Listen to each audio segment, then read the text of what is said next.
15 years ago today, I was told that my mom had died. Watching her walk through the door was the greatest feeling I've ever had. What was your greatest feeling? My first day after I finished chemo. The entire world was brighter. Colors were more vivid. I knew, intellectually, that nothing had changed. I was still suffering from side effects of chemo and I was only marginally more cured than the day before. The euphoria was just surreal, though. Everything was just more real, more happy, more good. On that note, the second best feeling was when I finally got to 5 years out with no evidence of disease. To be told that my odds of reoccurrence are virtually zero. That was a great day. Making it to the 6-month mark in my pregnancy with my daughter. I'd had 6 miscarriages and lost 7 babies in the 6 years before that day, and was told I would never be able to carry her to term. At the 6th month mark, all of my miscarriages happened between conception 5 months. I finally allowed myself to really breathe. She's going to be 18 next month, and she's awesome. This is a reminder to me to keep trying and not lose hope. Thank you. My wife had a full-term stillbirth on my 30th birthday. It was the worst day of my life. 4 years later, after trying and failing to have a child, we traveled to Guatemala after a year of adoption paperwork and bulls. We were waiting in a hotel room in Guatemala City, pacing back and forth waiting for the knock on the door. We had only seen pictures of him at 3 weeks of age. He was now 6 months old. In my haste and nervousness, I paced out front of the hotel and saw the cutest baby I had ever seen, and I hoped it was my son. A few minutes later the door knocked, and they brought my son Jake to my wife and me. We cried tears of pure joy. That was the 26th of March, 2002. I can't believe my son is 10. He has trouble watching the video of his parents crying because he couldn't understand they were tears of joy. My greatest feeling to date was with my dad. I had just gotten off work from an internship in college. I was walking up to the house and my dad had just drove up from work. It was Friday and we both had our favorite 12 packs of beer under our arms. We worked on opposite sides of town but every Friday stopped by a liquor store to grab our beer. We proceeded into the garage where there is a mini fridge we keep up beer in. My father is the hardest working man I have ever met, working tirelessly to help me pay for college and doing everything he can to raise me the right way. In the garage we both crack a beer and starting to sing about our days. My dad, who I have never seen cry, got tears in his eyes, looked at me and told me he loved me and how proud he was of me. The happiest I have ever felt. Q. This one got me good. My wife was roughly 8 weeks pregnant, on her way to work, and got into a car accident. Some guy tried to cut across 4 lanes of road in his monstrous Dodge pickup and didn't see my wife sat in there. She drove under his passenger door at about 45 miles per hour and into his rear passenger tire. The impact completely missed the safety cage crumple zone of her car and instead caught the engine square on under the hood and peeled the hood back onto the windshield. The engine tranny front end was pushed backwards the 3 inches or so into the back of the tire wheels. This pushed the firewall back into the cabin and pushed the dashboard down as her legs slammed up into it. She was wearing her seatbelt and the airbags did their job, and aside from nasty bruises, she wasn't visibly bleeding anywhere. I get a call at 6:30 AM from my now hysterical wife telling me to come to scene, some 30 minutes away from our apartment. She won't let me hang up with her until, mercifully, the responding officer comes by to collect her statement. There are few things harder than driving into morning rush hour traffic without road raging like a mofo while listening to your wife crying her eyes out on the phone. I get there and her car looks bad. The other driver was apologizing profusely, and then he found out she was pregnant, and he nearly breaks down in tears as well. We get everything sorted and head to her doctor's office. The ultrasound looks good, the heartbeat is strong, and thankfully there are no signs of bleeding or ruptures anywhere. We were super relieved and completely excited all over again about having a kid. The kid is now an amazing little 2-year-old. Bonus good guy. The other driver called us about dinner time that evening to make sure everything went okay, as he spent all day worried about it as well. He was ecstatic to hear all was well and we thanked him for his concern. Double bonus. The insurance money from her completely totaled Saturn helped us buy our house. So the accident that could have taken my wife and daughter out instead gave us a place to live. Bro, I got nothing on yours. I haven't had very many amazing moments in my life. but I did have a pretty good one recently. I was having a really crappy day at work, came home, and went to get a soda out of the fridge. Sitting inside the fridge, for no apparent reason, was a cold, fizzy gin and tonic with a lime wedge on the rim. I have no idea how it got there, and I frankly don't want to know. I prefer to believe that reality made a tiny exception for me that day. The anti-burglar strikes again.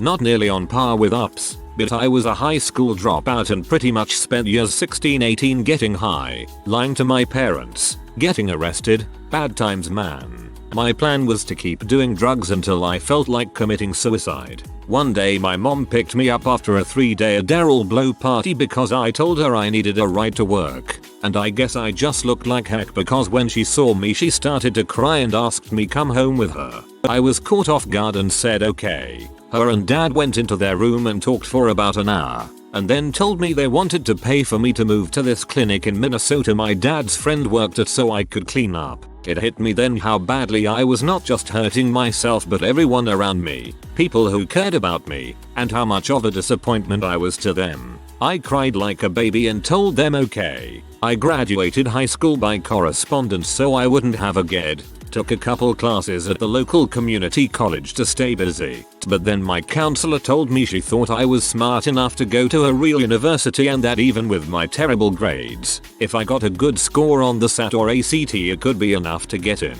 So I studied my butt off and when I took it, I knew I had done well. 3 weeks later while my parents were visiting me, they stayed in a hotel down the block. I woke up and saw my score had come in at 2,350, 99.7th percentile. I read it over and over and over not believing it was real, and I grabbed my laptop and ran down the street at 7 AM to the hotel and banged on my parents' door screaming that I had aced the SATs. That was the first time my parents had looked at me with pride in 10 years, and I kind of knew then that I really could make something out of myself.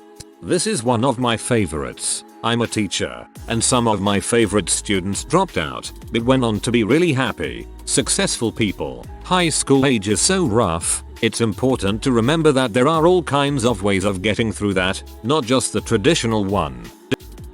When I got a text from my now husband saying you should come back here with me. We had been together for almost 4 years, then broken up for over 2. I couldn't deal with being in Detroit, where we had all the same friends and I had to see him all the time, so I moved to Chicago. I had a roommate who lied about how much money he made and stole all my rent money, leading to me losing my apartment a year after I had moved. I texted my now husband to tell him what had happened, and was sitting on the train going to my sister's house, trying to keep myself together. I got the message and started crying uncontrollably on the train. Probably looked like a crazy person. I moved back to Detroit a month later, and he came and picked me up.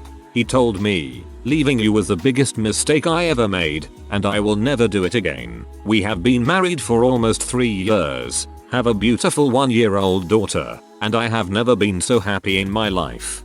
Stories of reconciliation like this make me want to reconsider marriage as a possibility for my future.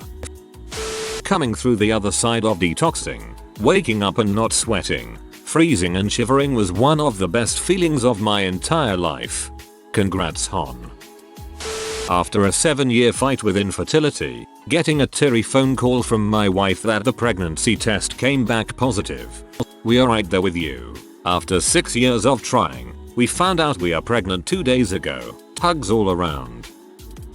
I recently found close relatives, cousins, aunties and uncles from the other side of the world who I thought I would never meet, having grown up without knowing my father's whereabouts since I was 18 months old, and therefore no addresses. This was one of the greatest, if not the greatest moment of my life. However, it was shortly followed by one of the saddest, finding out my father had been dead for 10 years. This may sound trivial. I was writing a program in college for an IE class. The program was over 14,000 lines of code, and it compiled without error the first time and furthermore ran flawlessly without any need to debug. I was so happy that I fell to my knees and cried a little. As a programmer, this is the only story that I find impossible to believe. I am impressed, very impressed. I was 1 week from my due date, and during a control at my midwife she noticed it was the 3rd consecutive visit that my belly hadn't grown. We were taken to the hospital where we learned that I had very little amniotic fluid left and that my baby wasn't feeling well at all. They took me to monitor his heart and my contractions. When the first contraction hit, his heart rate nearly went down to half. I was told he wouldn't survive another contraction. They ripped off all my clothes, pushed me into the delivery room and gave me a cesarean. I was put under and woke a couple of hours with the worst pain in my life. No one would tell me if I was a mother, if the baby was alive. Their silence scared me into thinking something was wrong. Then I saw my fiance's face, walking through the door. He looked so pained. I knew for sure we'd lost it. I was still drowsy and could barely move. He took my hand and I could see the tears in his eyes. Here it comes. I thought, what happened? It didn't make it. He looked at me surprised. He looked pained because he saw in how much pain I was, and he figured someone had already told him about our beautiful son. My greatest feeling in the world? Holding my 4-pound son for the first time. TLDR. Pregnancies are scary sometimes. Hanging my college degree on the wall of my new townhouse after my divorce, and realizing my education was the one thing no one can ever take away from me. Lost a house, dogs, friends, even family, but that degree I earned is all mine. Just for me, as long as I breathe. You're losing all of those things is almost like a country song, until you get to the part about having an education. That's not usually talked about in country songs. The day my mum finished her breast cancer treatment. It's been 7 years, and no signs of remission. Crazy to think it's been that long. No signs of relapse. Congrats. I loved your story. Thanks for sharing. On my wedding day, about 3 hours after the reception ended, my wife and I sat in the restaurant at the Hilton Hotel at the O'Hare Airport in Chicago. We were staying there overnight because we had a flight to Puerto Rico the next morning. We had been talking, catching up. One has surprisingly little time with one's future spouse in the day or two leading up to a wedding, and there was a moment of silence. I was toying with my beer and out of nowhere I said, "These are some of the greatest hours that a decent man could ever expect to have." She smiled at me and raised her wine glass and we clinked them together. It was the happiest I've ever been. I AOL'd. I think, off the top of my head, at my band CD release party, we were the headliners for the night at Chicago's Metro, which was a pretty big deal for us. We had recruited some of our favorite bands to open for us, and they were all at the top of their game. We played to a great crowd. Everything went right, and at the end of our set, as crowd roared and I thanked them again and again, I just about could have cried. I loved the guys in the band, loved playing, but we all knew that the band wasn't going to last forever, so it was a little bit bittersweet. All in all, a perfect moment. Let me guess, Jimmy quit, Joey got married, and you shoulda known it never get far.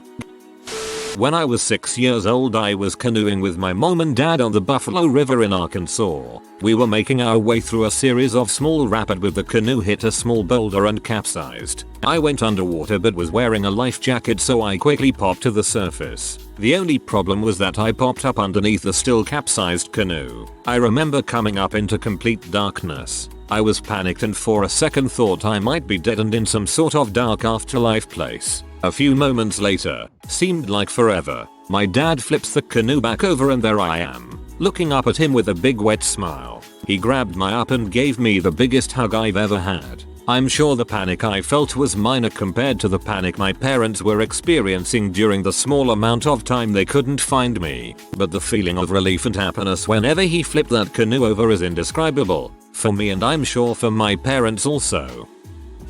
I was like stupid in love with this girl for about 5 years. One night she's in the hospital on a bunch of drugs and thinks she's gonna die. Not even close. So she uses her possible last remaining moments to call me and tell me she realized she loves me too and didn't want to die without letting me know. She had a kidney stone. She was fine the next day and was still together.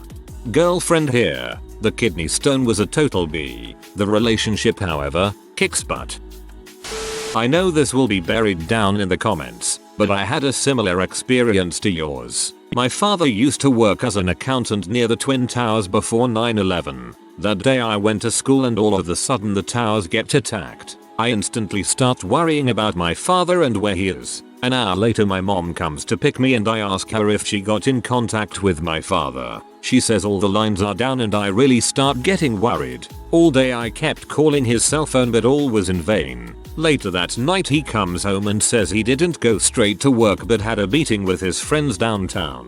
He was forced into a bomb shelter and couldn't contact us or leave until many hours later. But seeing him come home was the greatest feeling I ever had.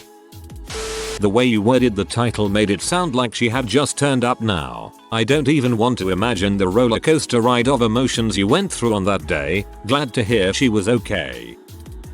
When I got good grades in my final exams, jumping up and down screaming I'm going to college ma while I hugged my mother. Pretty good feeling. Tell Paw to round up the youngins. I'm sorry, but I had to and I'm in no way accusing you of being a hillbilly. I spent 2007 in Fallujah, Iraq. About 7 months into my 12-month tour my then wife confessed to cheating on me after I caught her in a series of lies. It was a miserable time for me. I was emotionally devastated. I couldn't function at all. Fortunately, my R&R was only a couple weeks away. When I landed in my hometown to spend my 2 weeks worth of R&R, she was there with our daughter who was 3 years old at the time. They were way down at the other end of the airport, but my beautiful daughter sprinted screaming daddy daddy daddy and jumped into my arms. It was the best feeling ever to know that I was still loved. Prologue, the dumbass and I divorced, and I have full legal and physical custody of my daughter. I'm a proud single dad. I used to be about 300 pounds and totally out of shape. My life was a pretty big wreck overall. Out of frustration I started running. I kept on running and last year I decided I'd go for a marathon. A marathon was something I never thought I'd be able to do and I was very scared when I signed up. I remember my heart pounding when I registered. I had some issues along the way, but with some good crowd support I finally found myself crossing the finish line. And then it all hit me at once. Years of pain, frustrations, failures and doubts all washed away in an instant. I literally burst into tears and couldn't have cared less. This probably sounds trivial compared to yours, but my greatest feeling, to date, was the day I woke up and realized I didn't want a cigarette. I would love for that to happen to me. I wouldn't trade it for my mom, of course, but man, nicotine addiction sucks butt. I started dating my girlfriend when we were sophomores in high school. We are graduating from our respective colleges and celebrating 6 years together this year. For all of the great times we had, this one stands out. We were at a friend's house during high school, about 2 years into our relationship. I forget the details, but for some reason we were all running around the house like mad. I remember stealthily sneaking up behind my girlfriend, wrapping my arms around her and then saying I am so in love with you. It literally poured out of my mouth subconsciously. I had no plans of saying it. I just lost control of my tongue and that's what came out. The big thing is, it was the first time either of us used the L word. No, not lesbian, or lesbians. I didn't even realize the gravity of it until 5 minutes later I realized she hadn't moved from that spot and that she was crying with the biggest, silliest grin on her face. I don't know why, but I guess just realizing that what I had with her really was love for the first time was one of the happiest moments I've ever had. I'm full of other, mushy, and some funny stories about us, but that's the one that popped into my head now. I was knocked unconscious after a nearby explosion in Iraq. The last thing I remember was looking at the toes of my boots as someone grabbed the handle on the back of my armor and dragged me away from the area. I woke up in the hospital and was completely deaf. Other than that and some minor cuts and bruises, I was alright. For almost a week, I had to write on a pad to communicate and I was getting pretty depressed. One morning, I woke up to the most horrific screaming I'd ever heard in my life. It shocked me at first, and then terrified me as it moved down the hall past my room. I jumped out of my bed and ran out into the hall and saw the medics pushing a casualty towards the emergency room area. I walked back to my bed, stunned, and at that moment I realized that my hearing had started to return.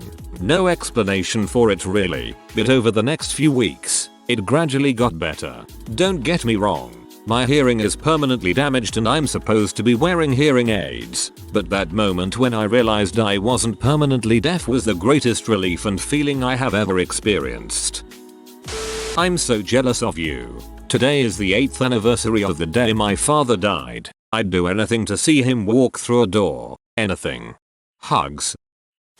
Probably so late to this that no one will read it, and in hindsight now, it kinda hurts to think about it now, but it did put the biggest smile I've ever had my face. So here it goes. Just over a month and a half ago, I met an amazing girl, the proverbial and literal girl of my dreams. Well anyways, we're both very busy. I work on a ranch 6 days a week. Some parts of the year have no days off. She has 2 jobs along with school and caring for her horse. Little time to talk, let alone see one another. One night though, we meet up at her barn where she keeps a horse. We have a good time there talking while we're working. She grooms her horse. I clean up the stall. She fights me for this, but I really don't mind. It's something I've been doing a majority of my life, so it's no big deal to me. Just another stall. We spend some more time there, and then around 10:30 at night we decide to go out to eat. Now it's late at night on weekday. Not much open, so she suggests this 24-hour diner.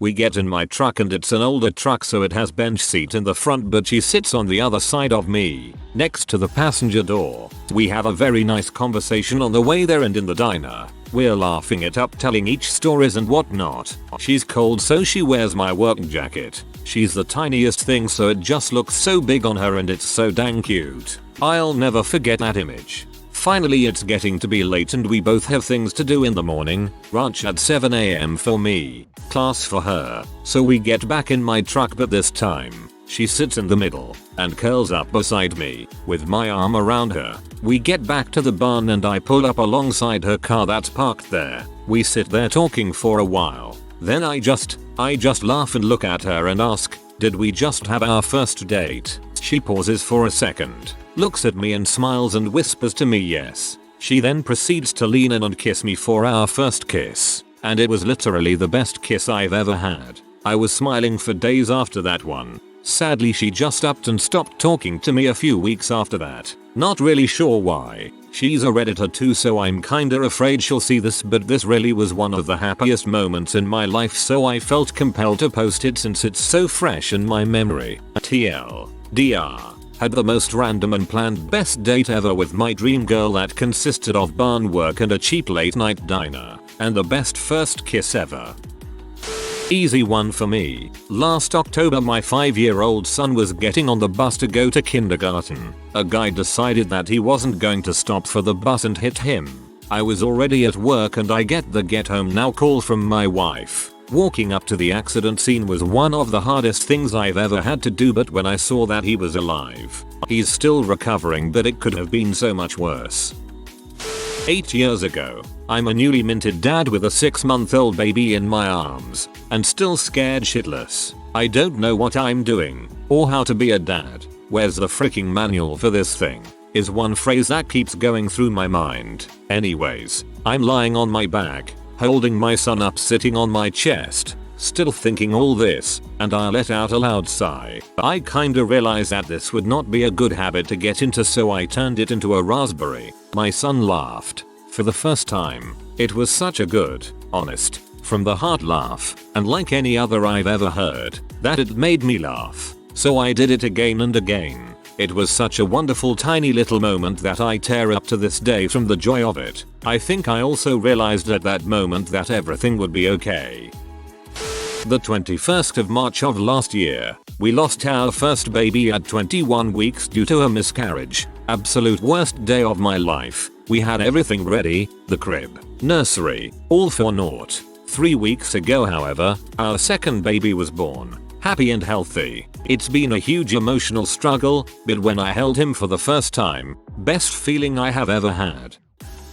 I spent most of 2011 depressed about, well, life. I had a lot going for me, and still do, but there were very few days when I was able to acknowledge that. The greatest feeling I ever had was the day, in 2012, that I realized I was content with my life and there was no great sadness weighing me down anymore. I am so thankful every single day that I returned to living my life, instead of dragging myself through it.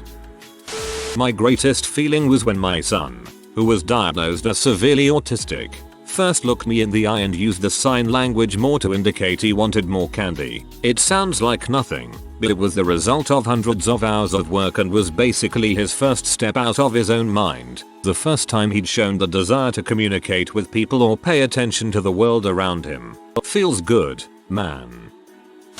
If you are new to the channel, you can subscribe. I publish new videos every day. Until then, check another video.